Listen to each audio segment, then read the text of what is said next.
Bueno, la idea es que nos acerquemos a los convenios de Ciudad Juárez. Mucha gente los conoce como los tratados de Ciudad Juárez. Solemos evitar la palabra tratados, que se refiere más a acuerdos internacionales, que es un acuerdo entre dos grupos mexicanos. ¿Y en qué contexto está dado esos convenios? Un poco referirnos a la revolución maderista, para ver cómo se llevan estos convenios y cuál es su desenlace.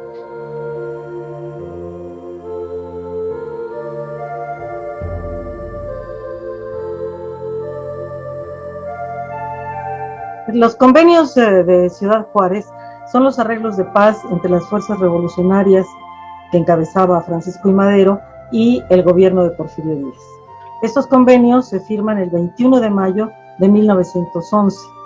Desde luego, para llegar a estos convenios, pasaron algunos días y hubo varios intentos para que se pudieran firmar. De hecho, desde el mes de abril de 1911, se acercaron representantes del gobierno de Porfirio Díaz, en este caso Toribio Esquivel Obregón y Óscar Brani, para tratar de llegar a acuerdos y suspender las hostilidades entre los dos grupos combatientes. La idea era terminar con la guerra civil que azotaba en México desde noviembre de 1910. Había sido una guerra muy rápida, había transcurrido poco tiempo en realidad. Sin embargo, las dos partes consideraban que era pertinente suspender las hostilidades. No se llegó a ningún acuerdo y estas pláticas se dieron ya en Ciudad Juárez, en algunos de los edificios importantes de la zona, y para el mes de mayo, para principios de mayo, 2 de mayo, se acercó ya como representante oficial del gobierno de Porfirio Díaz Francisco S. Carvajal, ya en calidad de representante oficial que tendría que llegar a algún acuerdo.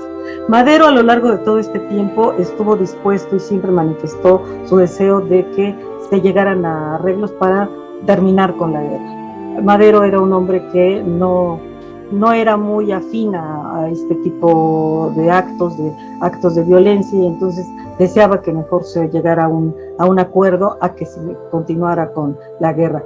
El problema fundamental era que Porfirio Díaz no aceptaba presentar su renuncia y esto detenía las conversaciones. Se detuvieron y para el 9 de mayo las fuerzas revolucionarias atacaron Ciudad Juárez y tomaron esta ciudad fronteriza, el 10 de mayo precisamente. Esto fue un golpe muy duro para el gobierno porfiriano. Tuvo que abandonar la zona, el área, el general Navarro, que era el que defendía la plaza, y esto colocó a la revolución como en otra posición.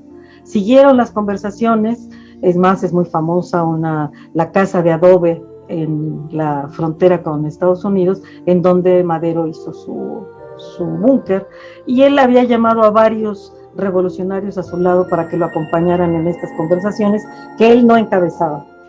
Participaba Francisco Vázquez Gómez, José María Pino Suárez, en un primer momento Abraham González, es decir, eran algunos personajes de la revolución.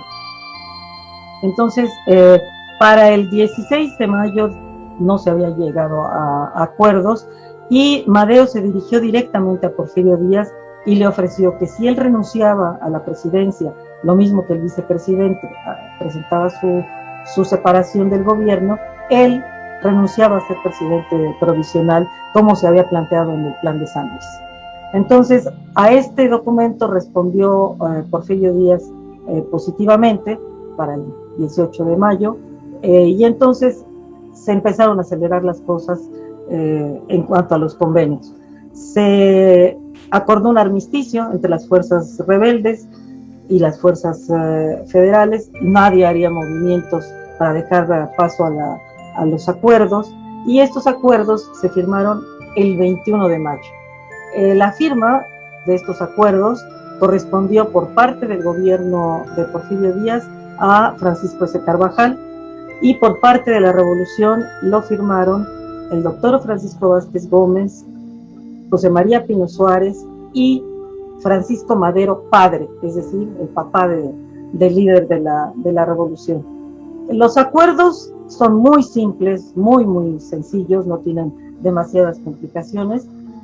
Porfirio Díaz acepta renunciar, lo mismo que Ramón Corral, y frente a esta renuncia, lo que procede, de acuerdo con la ley vigente en ese momento, es que el secretario de Relaciones Exteriores ocupe la presidencia. En este caso era Francisco León de la Barra, el que se encargara de esto, y el propósito de este gobierno interino sería, por un lado, licenciar al ejército revolucionario de acuerdo con los planteamientos del Plan de San Luis, y por otro lado, convocar elecciones para poder cubrir el periodo presidencial. Una vez que se firmó este documento, el día 21, se dio a conocer en la Ciudad de México el 22. Porfirio Díaz no presentó su renuncia de inmediato.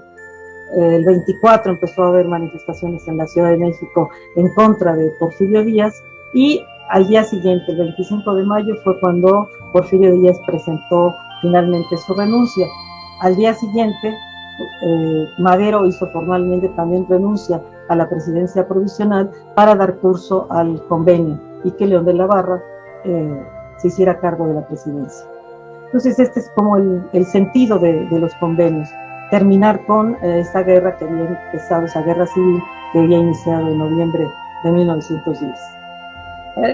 La revolución, como decía, fue una revolución bastante rápida. Aunque no se dieron muchas batallas entre los dos ejércitos, lo que había aparecido con el maderismo era una gran cantidad de pequeños grupos armados a lo largo de diferentes estados de la República. Esta división de enfrentamientos, de pequeños frentes de combate, había hecho imposible que el ejército federal los combatiera a cabalidad. Es decir, eran numerosos en diferentes estados, sobre todo hacia el norte del país, pero también los hubo en el centro, pues finalmente los zapatistas se unieron a esta lucha. Entonces, esto dificultó mucho las acciones. De hecho, la batalla más importante que se llevó a cabo fue la toma de Ciudad Juárez. Esa es la más relevante de todas, aunque había habido varias, como la de Agua Prieta y la misma de Ciudad Juárez, en donde hubo muchos conflictos internacionales, porque las balas llegaban a cruzar la frontera y eso provocaba que Estados Unidos presentara quejas. Por eso hubo resistencias y hubo una tardanza en la toma de Ciudad Juárez, porque no se quería tener conflictos con Estados Unidos por este motivo. Entonces, esto había ido mostrando el éxito.